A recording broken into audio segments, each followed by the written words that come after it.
অন্তত একটা আমলকে টার্গেট করতে হবে যে এটা আমি কন্টিনিউ করব। আবু হুরায়রা, তোমার কি ক্ষুধা লেগেছে? সুবহানাল্লাহ, নবী মুহাম্মদ সাল্লাল্লাহু আলাইহি ওয়াসাল্লাম বুঝতে পেরেছে। যেদিন মুহাম্মদ সাল্লাল্লাহু আলাইহি ওয়াসাল্লাম আমার ঘরে আসলো, সেদিন থেকে আমার 2 স্তনের দুধ আল্লাহ তাআলা রিজার্ভ করে দিলেন আমার সন্তান। তুমি আমার কাছে বাদী চাচ্ছ? বাদীর চেয়ে উত্তম কিছু আমল যদি তোমাকে শিখিয়ে দিই তাহলে কেমন হয়? মুহাম্মদকে নিয়ে যখন আমি এই ওটের উপর উঠলাম, তখন আমি দেখলাম যে সবাইকে পিছনে ফেলে আমি সবার আগে বাড়িতে পৌঁছে গেছি। সুবহানাল্লাহ। আমার মেয়ে কন্যা নিজের হাতে পাক করে খাবে, এরকম অনেক অসহায় গরিব মানুষ তারাও নিজের হাতে পাক করে খাবে। সুবহানাল্লাহ। গরিব মানুষ, অসহায় মানুষকে যদি আমরা খাওয়াই, বারাকা দিবেন আল্লাহ সুবহানাহু ওয়া তাআলা।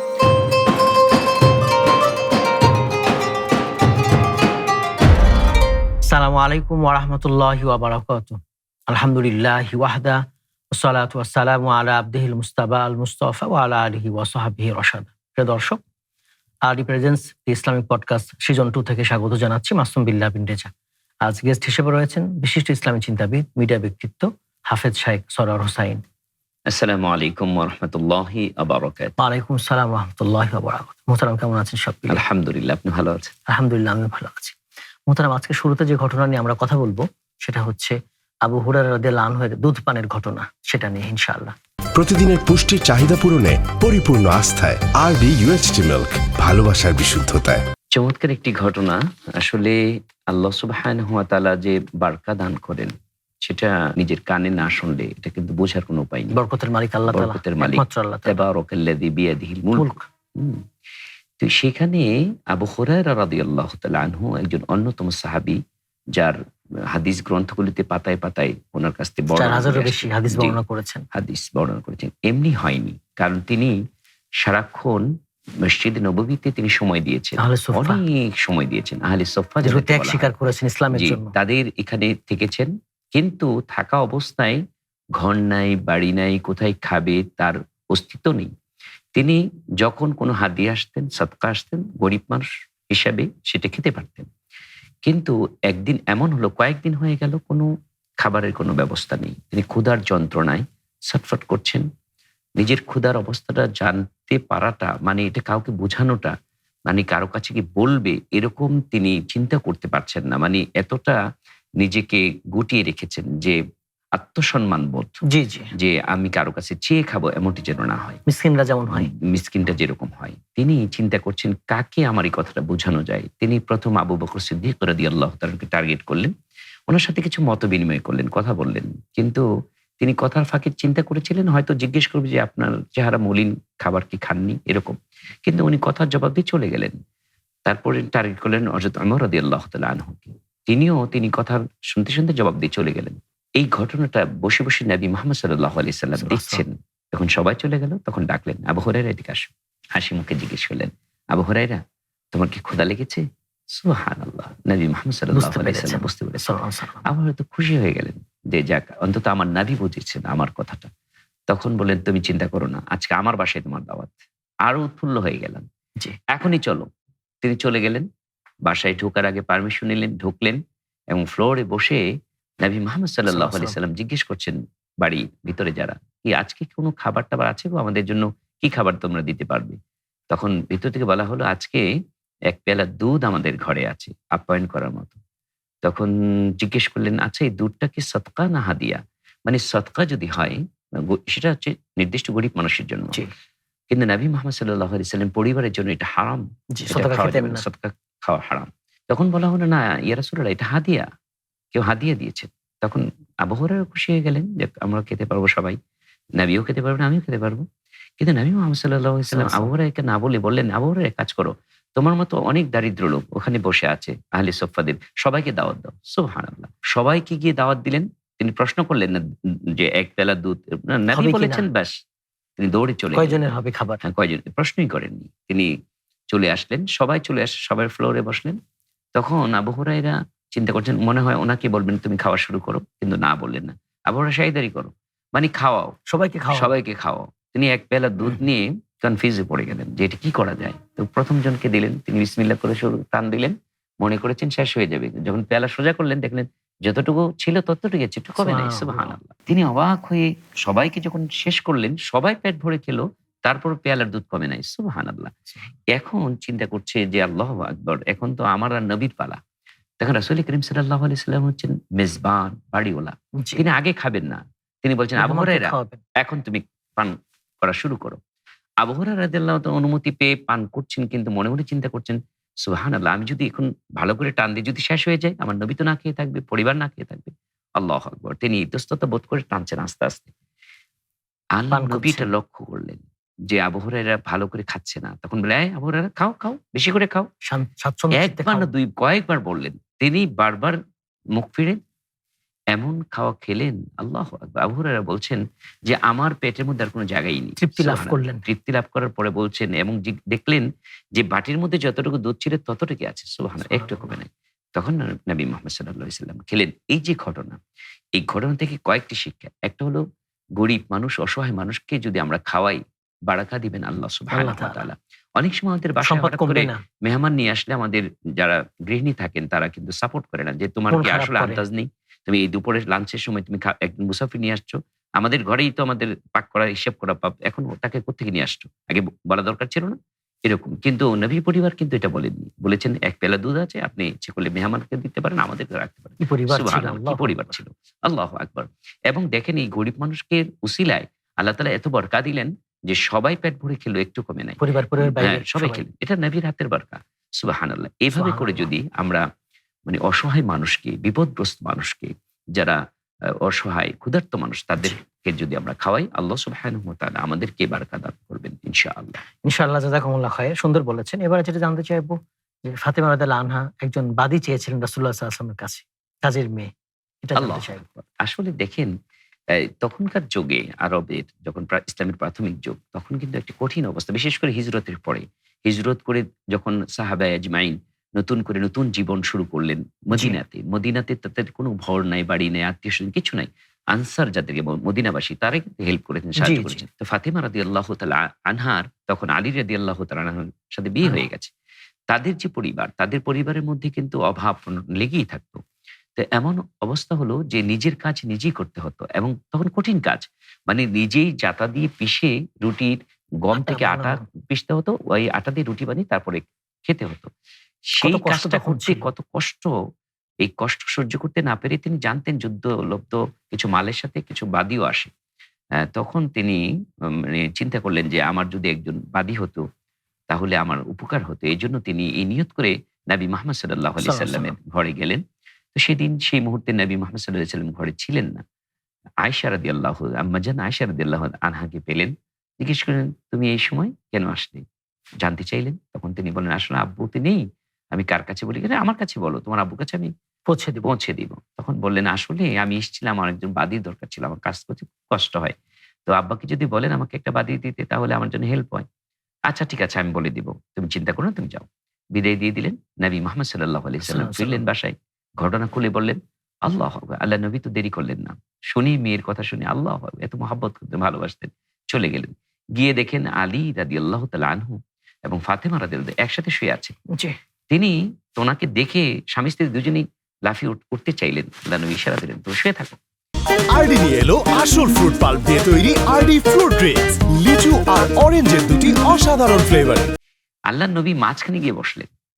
মাঝখানে গিয়ে বসার সময় আলী রাদিয়াল্লাহু তাআলা আনহু বলছেন যে আমার নবী মুহাম্মদ সাল্লাল্লাহু আলাইহি সাল্লামের পায়ের সেই ইয়েটা আমি স্পর্শ করলাম। আমার মাঝখানে বসলেন। বসে বললেন, "মা, তুমি আমার কাছে বাদী চাচ্ছ? বাদীর চাইতে উত্তম কিছু আমল যদি তোমাকে শিখিয়ে দিই তাহলে কেমন হয়?" নবী মুহাম্মদ সাল্লাল্লাহু আলাইহি সাল্লাম এই যখন কথা বললেন তখন বুঝতে পেরেছেন যে আমাকে বাদী দিবেন না, আমাকে একটা আমল দিবেন। আল্লাহ নবী বললেন, "শোনো মা, তোমাকে একটা আমল শিখাই। এই বাদীর চাইতে বেশি উপকারে আসবে। দুনিয়াতে বাদীর জন্য কিছু হেল্প পাবে। পরকালের জি। জন্য তুমি একটা আমল শিখে নাও। তুমি প্রতি রাতে ঘুমানোর আগে সুবহানাল্লাহ, সুবহানাল্লাহ ৩৩ বার, আলহামদুলিল্লাহ, আলহামদুলিল্লাহ ৩৩ বার, আল্লাহু আকবার, আল্লাহু আকবার ৩৪ বার, এইভাবে ৩৩ করে যদি তুমি আমল করো, আল্লাহ সুবহানাহু ওয়া তাআলা এই বাদীর চাইতে বেশি কল্যাণ তোমাদের সংসারে আল্লাহ তাআলা দিয়ে দিবেন।" সুবহানাল্লাহ। সুবহানাল্লাহ। এজন্য আমাদের দুনিয়ার যে চাকচক্য বা দুনিয়ার যে আমাদের যে চাহিদার কোনো শেষ নেই। এজন্য আমরা নিজের কাজ নিজে করতে হবে ১ নম্বর। ২ নম্বর হচ্ছে আল্লাহর উপর তাওয়াক্কুল করতে হবে। আল্লাহ সুবহানাহু ওয়া তাআলা এর মাধ্যমে বারাকাত দান করবেন জি, একসময়। জি। কিন্তু আমরা নবী পরিবারের দিকে যদি লক্ষ্য রাখি যে চাইলেই কিন্তু বাদী পাওয়া যেত। কিন্তু নবী মুহাম্মদ সাল্লাল্লাহু আলাইহি সাল্লাম সাল্লাল্লাহু এতটুকু হেল্প করেননি। কেন করেননি? উম্মতকে শেখানোর জন্য। দেখো আমার মেয়ের অসুবিধায় কিন্তু আমি এতটুকু এটা আমি অন্য সাহাবীর হয়তো উপকারে আসবে, কিন্তু আমার মেয়েকে আমি স্যাক্রিফাইসটুকু করিনি। কারণ আমি একজন রাষ্ট্রপ্রধান, আমি একজন রাষ্ট্রনায়ক। তখন মদিনার তিনি গভর্নর। ইনসাফ করেছেন। হ্যাঁ, ইনসাফ করেছেন যে আমার মেয়ে হিসাবে এটা ভোগ করবে, এটা আমি দেব না। আমি গরিব দুঃখী সবার যেন সমান অধিকার প্রতিষ্ঠিত হয়, ইনসাফ প্রতিষ্ঠা করেছেন। যে আমার ঘরের আমার মেয়ে কন্যা নিজের হাতে পাক করে খাবে, এরকম অনেক অসহায় গরিব মানুষ তারাও নিজের হাতে পাক করে খাবে। সুবহানাল্লাহ। আচ্ছা, তাম সুন্দর বলেছেন। এবার আরেকটা ঘটনা জানতে চাইবো আমরা, সেটা হচ্ছে মা হালিমার সাথে রাসূলুল্লাহ সাল্লাল্লাহু আলাইহি ওয়াসাল্লামের ঘটনা যেটা। আল্লাহু আকবার। এটা তো ঐতিহাসিক ঘটনা যে আল্লাহ সুবহানাহু ওয়া তাআলা নবী মুহাম্মদ সাল্লাল্লাহু আলাইহি সাল্লামকে সান্ত্বনা দিতে বলেছেন যে আমি কি আপনাকে এতিম অবস্থায় পাইনি? আলাম ইয়াজিদকি ইয়াতীমান ফাআওয়া। এতিম অবস্থায় পাওয়ার পরে কি আপনাকে সেই লালন পালনের ব্যবস্থা আমি করি নাই? এটার তাফসীর কারকগণ এই ঘটনা এনেছেন যে নবী মুহাম্মদ সাল্লাল্লাহু আলাইহি সাল্লাম যখন জন্ম নিলেন মা আমেনা গর্বে, তখন মা আমেনার গর্বে জন্ম নেওয়ার আগেই কিন্তু আব্দুল্লাহ বাবা ইন্তেকাল করেছিলেন, বাবা মারা গিয়েছিলেন। তো সেহেতু মানে বাবা এতিম হিসাবে নবী মুহাম্মদ সাল্লাল্লাহু আলাইহি সাল্লাম জন্মগ্রহণ করলেন। তো আরবের একটা রেওয়াজ ছিল যে মা যাদের শিশু জন্ম হতো তারা ইচ্ছে করলে, যাদের একটু ভালো পজিশন আছে, তারা সন্তানকে অন্যের হাতে তুলে দিতেন এবং তার বিনিময় দিতেন। যাদের সন্তান আছে তাদের দুধ আছে, সেই দুধ বন্টন করে মানে নিজের সন্তানকেও পালবে, অন্যের একটা সন্তানকেও পালবে, দুধ পান করাবে, দুধ মা যাকে বলা হতো। এই রেওয়াজটা ছিল। তখন মক্কায় নবী মুহাম্মদ সাল্লাল্লাহু আলাইহি সাল্লামের পরিবার নবী জন্মগ্রহণ করেছেন। একটা মৌসুম থাকে যে সবাই বাচ্চা নিতে আসে।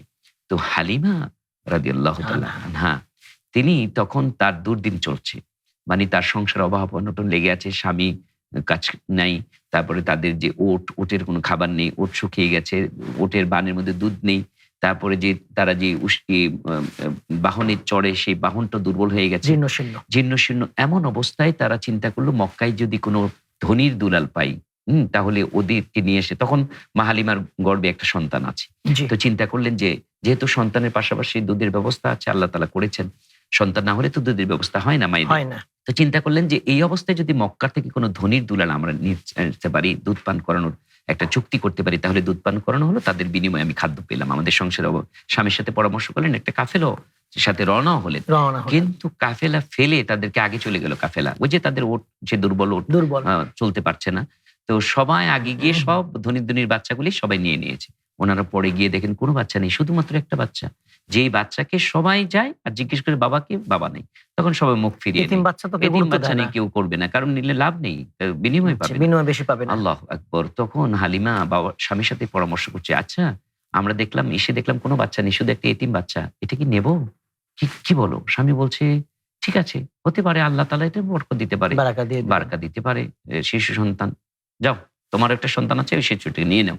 তখন তিনি হালিমা রাদিয়াল্লাহু তাআলা আনহা তিনি আমেনার কাছে গিয়ে বললেন, মা আপনার সন্তান আমি নিতে চাই। আমেনা তো খুশি হয়ে গেলেন যে কেউ নিতে চাচ্ছে না, রাহমাতাল লিল আলামিনকে নবী মুহাম্মদ সাল্লাল্লাহু আলাইহি ওয়াসাল্লাম হালিমার হাতে তুলে দিলেন। তুলে দেওয়ার পরে যেই রাতে, তখনও কাফেলা রওনা হয়নি, রাত হয়ে গেছে, তিনি তাঁবুতে গেলেন। তাঁবুতে যাওয়ার পরে নবী মুহাম্মদ সাল্লাল্লাহু আলাইহি ওয়াসাল্লামকে কোলে নিয়ে যখন দুধ পান করাচ্ছেন, তখন তিনি টের পেলেন বারাকা কিভাবে আসে। মা হালিমা বলছেন যে আমার শরীর এত শুকনো ছিল, আমার নিজের স্তন দুধ শুকিয়ে গিয়েছিল, এবং আমার যে ঔরস যার সন্তান, তাকে আমি রাত্রে ঘুমাতে পারতাম না, সে কান্না করতো ক্ষুধার যন্ত্রণায়, তার পর্যাপ্ত দুধ ছিল না। কিন্তু যেদিন মুহাম্মদ সাল্লাল্লাহু আলাইহি ওয়াসাল্লাম আমার ঘরে আসলো, সেদিন থেকে আমার 2 স্তনের দুধ আল্লাহ তাআলা রিজার্ভ করে দিলেন। আমার সন্তান এক পান করে, আমার মুহাম্মদ আমার আরেকটা স্তন পাক করে। এবং শুধু তাই না, আমি সকালবেলা লক্ষ্য করলাম যে ওর জীর্ণশীর্ণ ছিল, তার ওলানের মধ্যে দুধ এসে গেছে এবং তার সেই শক্তি ফিরিয়ে পেল। আমি লক্ষ্য করলাম কাফেলা সবাই আমাদেরকে রেখে চলে গেল। আমি চিন্তা করলাম আমি একা পড়ে গেলাম, ঠিক আছে চলো যাই। মুহাম্মদকে নিয়ে যখন আমি এই ওটের উপর উঠলাম, তখন আমি দেখলাম যে সবাইকে পিছনে ফেলে আমি সবার আগে বাড়িতে পৌঁছে গেছি। সুবহানাল্লাহ, সুবহানাল্লাহ। এবং এমন বারাকা আল্লাহ তাআলা দিলেন নবী মুহাম্মদ সাল্লাল্লাহু আলাইহি সাল্লামের উসিলায়, যে এই শিশু উসিলায় আমার যে ওট বা আমার যে অন্যান্য গবাদি পশু ছিল সব তরতাজা হয়ে গেল, এবং তাদের যেখানে খাবার যায় সেখানে তারা খেয়ে পেট ভরে চলে আসে। তো কৃষকরা পর্যন্ত চিন্তা করতো যে হালিমার যে যেখানে চারণভূমি সেখানে তোমরা নিতে পারো না, কিন্তু তারা ঠিকই নিয়ে যায়, কিন্তু সেই বারকা পায়নি।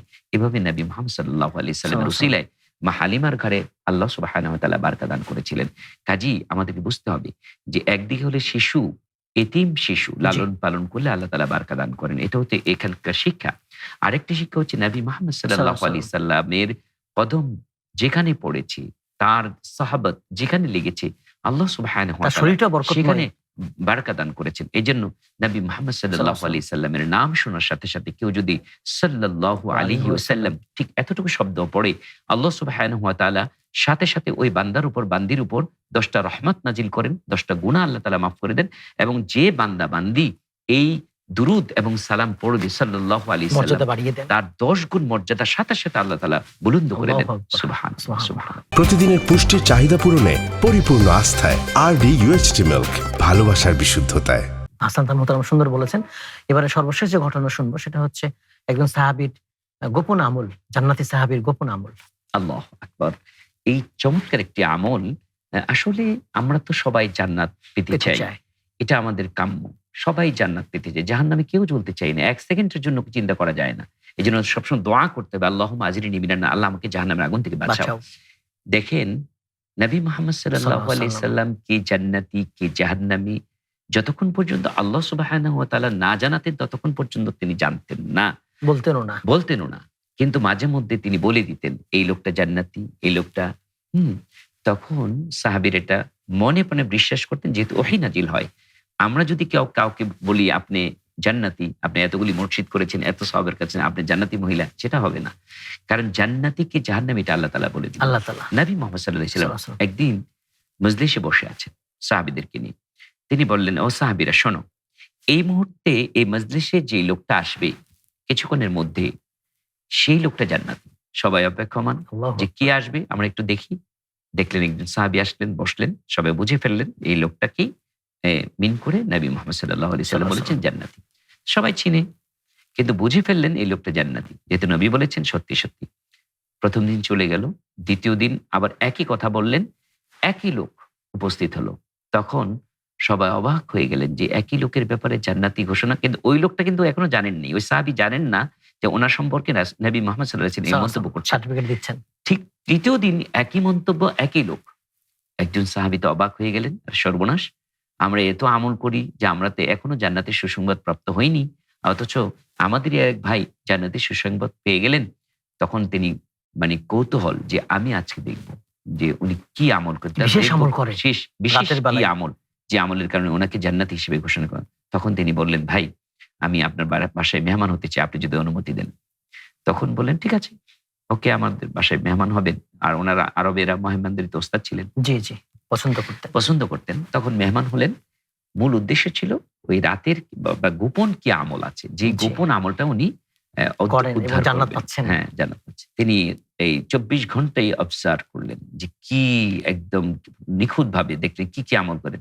দেখা গেল সবই তো সাওয়া বরাবর, আমি যা করি উনি তাই করেন, সমান সমান। 3 দিন হয়ে গেল, কোনো রহস্য উদ্ঘাটন করতে পারলেন না। তৃতীয় দিন যখন মেহমানদারি শেষ, সময় সীমা, তখন বলছেন, ভাই আমাকে একটু সময় দিতে হবে। কি সময়? যে আমি একটু জানার বিষয়। কি জানার বিষয়? যে আপনার সম্পর্কে নবী মুহাম্মদ সাল্লাল্লাহু আলাইহি সাল্লাম বলেছেন আপনি জান্নাতি। এখন আমার প্রশ্ন হচ্ছে, আপনি কোন আমল করে জান্নাত অর্জন করেছেন? এই আমলটা দেখার জন্য তো মূলত আমি 3 দিন আপনার মেহমান হয়েছিলাম, কিন্তু আমি তো খুঁজে পাচ্ছি না। কিন্তু আমাকে কি বলা যাবে যে আপনার সেই গোপন আমলটা কি? তখন তিনি বলছেন যে, ওহো, এই জন্য আপনি দেখেছেন, আর আমার নবী আমার সম্পর্কে কথা বলেছেন, তা আমি তো জানতাম না। তবে আমি একটা আমল করি যেটা আপনাকে বলতে পারি, যেহেতু আপনি জানতে চাচ্ছেন। এই আমলটা আসলে দেখা যায় না, আপনি সারা জীবন আমার সাথে থাকলেও এই আমলটা দেখতে পারবেন না। তো বললেন, কি আমল? তিনি অবাক হয়ে জানতে চাচ্ছেন সেই আমলটা কি। তখন বললেন যে, শুনেন, আমি যখন রাতের বেলায় ঘুমাতে যাই, তখন আমি আমাকে যারা সারাদিন কষ্ট দিয়েছে, কথায় কাজে যে কোনো ভাবে, আমি তাদেরকে মাফ করে দিই। সবাইকে মাফ করে আল্লাহর কাছে বলি, আল্লাহ আমি সবাইকে মাফ করে দিলাম। আল্লাহু আকবার। হিংসা বিদ্বেষ রাখি না, আমি কারো বিরুদ্ধে আমার কোনো হিংসা বিদ্বেষ নেই, এই চিন্তা করে আমি ঘুমাতে যাই। আল্লাহ সুবহানাহু ওয়া তাআলা হয়তো আমাকে এই আমলটাই কবুল করেছেন, এর জন্য জান্নাত দিয়ে দিয়েছেন। তাহলে আমাদের প্রিয় দর্শক শ্রোতাদের উদ্দেশ্যে এই কথাই বলা যায়, এখান থেকে কি শিক্ষা? একটি হচ্ছে যে আল্লাহ সুবহানাহু ওয়া তাআলার কাছে কোন আমলটা যে পছন্দ হয়ে যাবে এটা আমাদের জানা নেই। এই জন্য আমাদের প্রতিদিন অন্তত একটা আমলকে টার্গেট করতে হবে যে এটা আমি কন্টিনিউ করব, যে এই আমলটা আমি কন্টিনিউ করে যাব। জি, হতে পারে জি। ছোট্ট একটা আমল, হতে পারে আমি প্রতিদিন 10 টাকা করে দান করব, দান করলাম। হতে পারে আমি কাউকে প্রতিদিন কোনো না কোনো উপকারের কথা বলবো, হ্যাঁ, কাউকে না কাউকে একটা নাসিহামূলক কথা বলবো, জি, উপদেশ এরকম মূলক। হতে পারে। তো হতে পারে আমি প্রতিদিন নবী মুহাম্মদ সাল্লাল্লাহু আলাইহি সাল্লাল্লাহু আলাইহি সাল্লামের কোনো একটা আমল আমি রেগুলার করব। এই আমলের উসিলায় হয়তো আল্লাহ তাআলা আমাদের। আরেকটা বিষয় হচ্ছে আমাদের কারো বিরুদ্ধে কোনো হিংসা বিদ্বেষ যদি থাকে, তাহলে আমরা যদি এটা মন থেকে মাফ করে দিতে পারি, এটা হচ্ছে সবচেয়ে বড় আমল।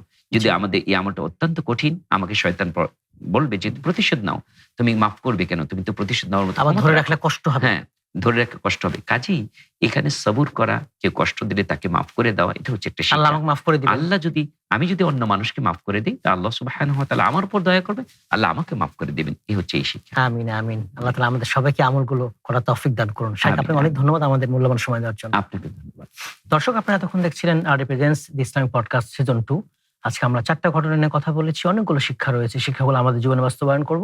আল্লাহ তাআলা তৌফিক দান করুন। আমিন। আসসালামু আলাইকুম ওয়া রাহমাতুল্লাহি ওয়া বারাকাতুহু।